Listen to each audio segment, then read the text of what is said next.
Dear viewers, wherever you are, hello and welcome to this new episode of your program Out of the Box. During our last episode, we introduced the idea of the hero, the need for a hero and heroism since the dawn of history. Today, we'll delve deeper and we'll talk about the need of a hero from a religious and a philosophical perspective. To delve deeper into the crypts of hero and heroism, I'm really delighted to be accompanied again by my always very special guest, Ahmad Barsoum, the writer and the thinker. Ahmad, hello and welcome once more to the program. Hello, Mohammed, and thank you again for giving me the pleasure to be with you and your audience. Thank you so much. Pleasure is always mine. So, to start off, Ahmad, if we can talk about um, how was the hero or heroism used to promote agendas that had a religious background or used religion as a catalyst? Okay, that's something is very actually deep as well, because the idea of a hero or the Superman or the superpower, actually, it is a requirement to have a complete and fulfilled theology. So, theology is an idea about belief. So, you have to believe in something that you haven't seen and haven't heard or touched. So, in order to bring this theological idea or to this message into real life, sometimes you need to bring in evidence of its existence. So, let's assume that there is a tribe long time ago in the Amazons, and the magician of the tribe or the wise man of the tribe who told them that, oh, the mountain or this jungle has a monster living in it, but nobody can see this mountain or hear it. So what they do is they try this magician or this priest, the high priest of this tribe, would bring something materialized in reality to show his people this, that it is an evidence of the religion. So take it back to our known religions, whether it is the divine religions or some of the other types of religion in the world. There are 4,500 religions in the world. So most of them, they try to reach their followers by a message that is real, physical, and tangible. In order to do so, they would create a superhero who would sometimes come in person or in physical appearance and do some kind of miracles, maybe, or some kind of supernatural powers as well, and metaphysical powers. So, a religion needs sometimes evidence of its existence, material evidence, because believers sometimes are skeptical, sometimes they are doubting. Mhm. So, from time to time, I would say that the guardians of religion, the iron guards, they would try to bring something in real life. And it happened since Zeus, by the way. So, when Zeus was the god of Olympia and all the ancient Greek around the mounts believe in Zeus sitting there. Nobody can see it, can see him. But they know that sometimes, from time to time, he sends one of his sons or nephews or whatever, the whole family, to bring someone to down the mountain, which is earth actually, from heaven to earth, to do some kind of miracle, like lead an army in a war, like Hercules, for instance. And we talked about this before. So, if we talk about religion here, like if we're talking about superheroes and whatnot, so are we referring here to non-human heroes like the cherubs of the cherubim, the seraphim, different kinds of angels,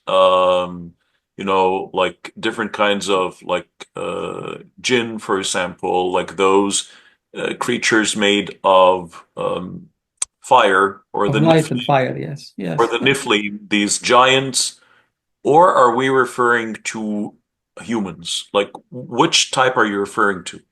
Actually, I'm Humans. talking in general, but now we can uh, divide them into three categories, actually. Mhm. The first one that you mentioned right now, the angels and the genies or demons, and those creatures made of light and fire.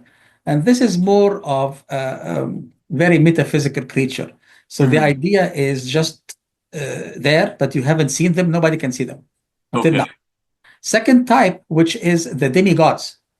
And in demigods, we have lots of resemblance, like Horus was a demigod, and Jesus was a demigod, and others in the history as well. But those are the most famous in religions. But also now they try even to get more closer to the mankind by giving humanity or by giving the followers of the ideology a real person. And this real person, by the way, could be a myth himself. For example, you have Hercules. He came down in a physical person. But by the development of religions, we have seen more people coming as humans. And those humans are, for example, Saint George. Saint George, according to the all the Christian belief, he is a knight, comes on a horse to protect those who are in need and help them and deliver them from danger. And in fact, this hero became a very iconic and important figure in Middle East and in Europe. Until now, they consider him one of the biggest heroes of the Christianity. So that's a hero. That's a hero that saves people when they are in danger, when they are being attacked by animals and monsters, especially because his icon that you can see it in all the churches and in many scripts and writings is riding a horse and with his spear fighting a dragon. And by the Absolutely. way, this personified person who they call him George, his name is George, and in many languages has different names, Of but course. all is the pronunciation of the language itself. And very few people know that this uh, icon is actually derived from ancient Greek myth about Bellerophon, a knight who wanted to save a village or a city from a monster called Chimera. And of And course, the whole idea of a dragon, the dragon is a mythical creature. So even if people believe in the saint, but the dragon is a mythical creature. It's not like there's no scientific evidence at all indeed, of the existence of a indeed, dragon that indeed, but spits fire or even that doesn't spit fire. Like we don't have a dragon. Like there's no dragon is just like the Hydra. There's no evidence of a Hydra. There's no evidence of Medusa. Then there's no evidence of a dragon. Uh, but these but all I just wanna like deviate a little bit from this and um, what you're talking about right now is about saints and like but would you say the same thing is true about prophets? Because um, a prophet is not basically a hero because many of the prophets like they never led people in a form of a conflict or a war, but the war. they were just reminding people of the words of God, maybe prophesizing. They have their clairvoyance, their ability to prophesy things in the future and whatnot, but they never led people into a struggle, or even if they led people into a form of a war or struggle, it was sort of a form of retaliation, a form of defense, or a form of deterrence, but not a form of aggression, at least as most religions would say. Well, So, actually, you're right about that indeed, but I just want to mention something to link between two things, the prophet and the saint or the hero. Prophets are never heroes, and that's part of the whole equation or the whole model. The model says, we have seen it in three famous Abrahamic prophets, that three of them came from a very, let's say, poor background, a mediocre background, no education, and they have no powers actually as well, physical powers or even supernatural powers, exception of miracles by Jesus. But this is part how to, first of all, to gain sympathy from followers, those people. By the way, three of them are orphans. And orphanism is something very important to create sympathy with this person. Oh, he was an orphan and he self-made and became a prophet. And but that's part. This is the first part of the equation. Second part is to make it now exist and continue, is to bring through this ideology or religion a hero to fulfill part of the message of this prophet. So A prophet made the message that people love each other and be peace, or follow these God's directions. And then some people might deviate again back to the guardians of the religion. They will create or send someone who is a hero. And even they could choose someone who really exists and put some stories and start tailoring stories around them to make them a hero. And people start to believe right away because people are in need for this hero. So the reason I asked the last question was because of this. So, um, do you think that this hero that comes from religion did this come from the scripture itself? Was this like a form of revelation, a divine revelation, or was it something that was made from the people and they just sort of coated it with this religious, aspect? So, like the creation of a religious hero, was this something that came from God, from a revelation in religions in general, and in Abrahamic religions in particular, or was this something made by humans? It actually happened in both ways. Hmm. So some of the scripts could mention heroes, especially, for example, like in the Old Testament, they talk about David and when he was fighting the Juliet, the big mighty man. Goliath. Goliath, yes. So Yeah. Goliath, yes, and how this? Well, according to theologists, this is a hero. David is a hero. So it's already a human being that saved his people, being weaker than Goliath, still saved his people. And so that came from the message of the religion itself, Mhm. as an example. But at the same time, later on, as we mentioned earlier, some religions brought a hero to existence not mentioned in the scripts, like St. George.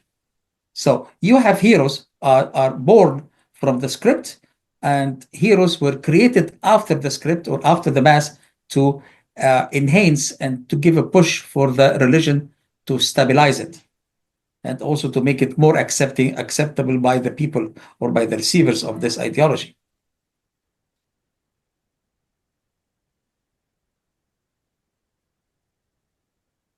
Okay, so if we move to another important point here, so we have something called the allegory of the cave. We talked about it before. It was by Plato. And basically, just to remind ourselves and our dear viewers about the allegory of the cave. So Plato assumes that there are a group of people who are born and they are attached to a wall. Like their backs were just leaning against a wall like this. And they had collars, they had chuckles, they had handcuffs. So they are unable to move at all. They cannot even look sideways. They can't. So their eyes are they're always gazing at another wall in front of them.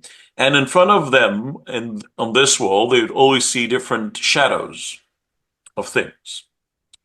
And these shadows come from objects that are carried by people behind them. And those people supposedly are like the monks, the leaders of religion, and or the politicians. And they have like these shadows come from a fire behind. So the fire, sheds its light on Yeah. these, objects, and then they would have a shadow on the wall. Yes. So because they've seen nothing other than that, they grow up believing that these shadows, are like they and reality are one and the same. But he says, like, let's imagine that one of those people somehow was able to be free, and he broke his chains and went up. And then he saw the real world, and then he came back to people and telling them, people, what do you believe in is not true at all. Like the world is much greater than that.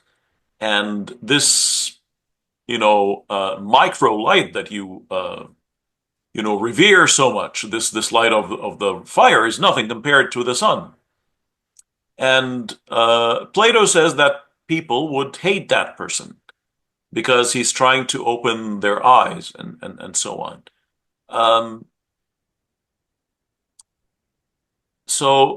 and those people would prefer to stay uh, in what they believed for so long, because Yes. believing this guy would mean that they wasted all their time in a myth, like in they just all this time was like useless. So, do you think this is why a lot of people would prefer to still believe in these mythical heroes? Is it again the allegory of the cave, or basically, in modern terms, not getting out of their comfort zone? They don't want to get out of the comfort zone. That's the right word you used, the comfort zone or the safe zone as well, because a religion delivers a message that have to expect a different life that's unseen, but also we need the religion to protect us from the unseen as well.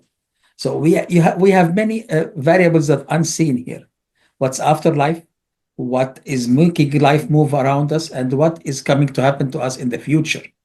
So, in order to guard yourself as a believer in any religion, even in East Asian religions, to guard yourself from the unknowns, you have to sit within your home that you built around yourself. And actually, what this home that you are living in with high walls on it is created by the guardians of the religion. I like to call them the Iron Guards because they always try to impose their ideology and religion by force. They do not accept discussing them with anything. And go back to the cave of Plato. Yes, what people are seeing on the shadows of the wall, actually, this is what the leaders or the politicians or the high priests want them to see.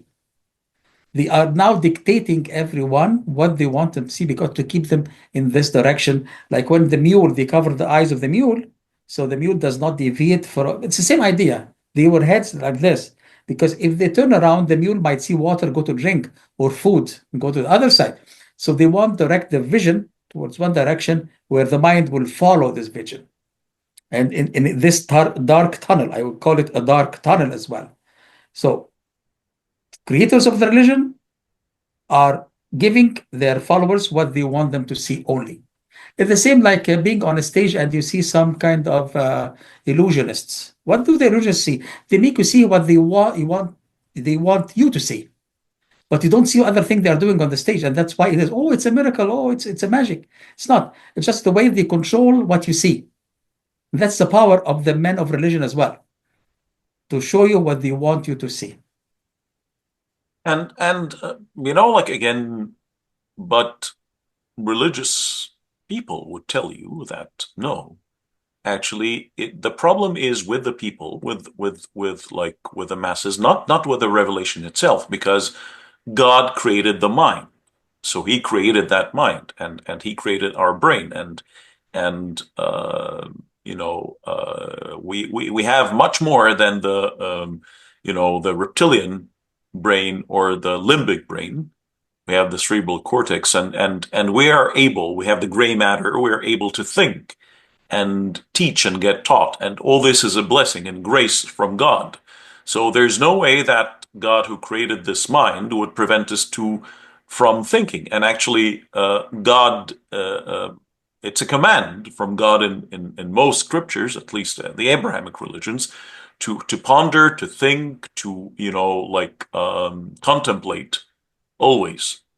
So, do you still think that it's something from the text itself, or this is a man-made thing?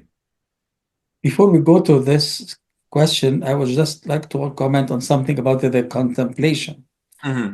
When we contemplate, the religion will tell you to contemplate only in the religious text or the theological ideas. You cannot contemplate outside the box. Although our program is outside the box here, that's why Yeah, we yeah, yeah, yeah, we yeah. cannot contemplate outside the box. But So we know in the scripture, like, and I always have to defend the other side, but also in the scripture, there like actually there are many clear verses in many different scriptures that command people to look at nature, to look at the creation, to look at the beauty of the creation. So to look at mountains, to look at birds, to look at trees, to look at water, to look at the sun, the moon, the stars, the heavens. So here we're talking about like physical science, not only theological science. But physical science, these already are existing science. They didn't come with something new because they existed even before the formation of the religion or the idea itself. So it is a way to tell your students in a school, primary school, that you have to work hard in order to be doctors, engineers, and so on. So these kids will just be impressed by the idea that, oh, what they're talking, but most of them, they will not be engineers or doctors. So you actually are trying to show people something that it exists already. They didn't come up with something new. And I remember we had a discussion before. It was an interesting one about the word belief. The belief itself does not require the mind because the mind is analytical and skeptical by nature. So to believe in something, that means you believe in something that you cannot touch or see or hear. But consider a mathematical or actually scientific experience in the lab, experiment in the lab. What would you think that would do? You have to do the experiment to see the result by itself. If you cannot prove the result, then the experiment is not true. And the idea that you based your experiment on it does not exist as well. But belief is the opposite. You have to believe in something that is not tangible, that is not seen or touched. But again, sometimes, as we said before, back to the idea, those ideas of religion, they need sometimes to send you a tangible object, a tangible idea, a tangible person to confirm to you that you are on the right direction. And if you need help, yes, God will listen to you and send you this hero to save you from a certain danger, lead you in a war. And one of the things that else also go in line with this is that the Jewish people, they are still waiting for the Messiah who will lead them into a war. And that's why they denied Jesus Christ as the Savior and the real Messiah, because he came with a message of peace and not war. So still in the Judaism, the hero is a person who will be sent by God, whether he's a human, God, or demigod, doesn't matter. But this person should come with a big force and lead them to conquer the whole world and make it their own. So again, a religion needs to bring to us something tangible to justify and to confirm the message that they are sending to their followers. Okay, again, many religious people would tell you that actually it's the people who are doing this, not the religion itself, because the religion never tells you that you should just sit back and relax, just and wait for the hero, but you should do your own work. You should depend on yourself. You should try to do the best of what you have. And if you don't work, nothing will happen, no matter how much you pray for it. But last but not least, actually, we talked before about Friedrich Nietzsche. We talked before about him. Our favorite philosopher. Absolutely. And coming here again, he's the most controversial, whether you agree or disagree with him, but you really have to think about what he said, whether you fully agree or disagree. But Friedrich Nietzsche talked about the overman, the superman. And like Nietzsche has his famous saying of God is dead. And he's not referring to the death of a deity or like the divine in itself, but he's saying that the values of religion, and he's talking here about Abrahamic religions in general. He was referring to Christianity, of course, because Yes. of his background. Background, yes, it's the Yeah, same. but the same may apply to other Abrahamic religions. He's saying that these values have become obsolete in the modern times. And when we want to become better, this should be something from within. You should not want to, you should not try to strive. You should not strive to become better. Because you're afraid of, being damned or condemned or afraid of punishment or physical torment or torture, or because you have this desire, ambition for ecstasy. So it's not out of fear of agony or looking up to Desire or ecstasy, desire. but it's a desire within. So the Superman would compete with himself. I want to become better because of it. So, like, my betterment is an end in itself. It is an end. It's not a mean to enter heaven or escape hell, but it's an end in itself. Every day I want to become better. Do you fully agree or see eye to eye with that instead of looking for heroes, each one of us should try to be the hero? Of course, you know that how much I appreciate Nietzsche and his ideas, and I consider them that they were the real beacon for our philosophy and our modern thinking and understanding life and its dilemmas as well. So Nietzsche was 100% right when we announced that when he said that God is dead, he meant that by this also that not in person, he meant that the idea of having a religion or follow some scripts or follow some traditions or rituals is not needed anymore for us to make ourselves good. So again, uh, it is something that we can, as you said, we can make we don't need a hero to come and help us and make us good. I can be my own hero, as you said, and I can develop myself towards success or to protect myself if I am well equipped to defend myself against enemies or against wild animals. And that's what really happened even before religions. The primitive man or the ancient man, they were own heroes by building their own fences and having tools to protect themselves. So I don't need a god or a superpower to give me that. So when I am capable of defending my family or my tribe, then I'm a hero for them. I am their hero.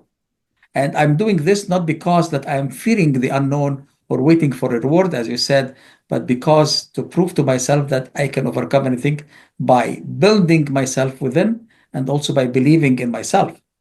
So believe in someone's self is the first step to become someone's hero as well. Those who succeed in their life based on hard education, hard work, any profession, any trade, people work hard on it. They excel in it, like a sport, like playing a sport and excel in the sport, or a musician, and so they are heroes.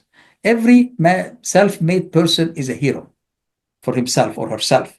And that's why Nietzsche was absolutely right about it that we don't need this superpower to tell us what to expect for our life. We can make our life, we can make our own destiny, we can create our own future as well. And do you believe that someday uh, the perpetual anguish that humans have been living in since the dawn of time will come to an end if people apply this, if everybody tries to become this overman? Well, I don't think so because, again, there are 8 billion people in the world. Then you have 8 billion different persons. So some of them do not have the will or the power to make their own heroes. So they're still waiting and expecting another hero to come and save them and deliver them from what they are in. So it can never end. This is a cycle that will never end. You have high powered people with inner power are able to make themselves heroes and even take care of the others as well.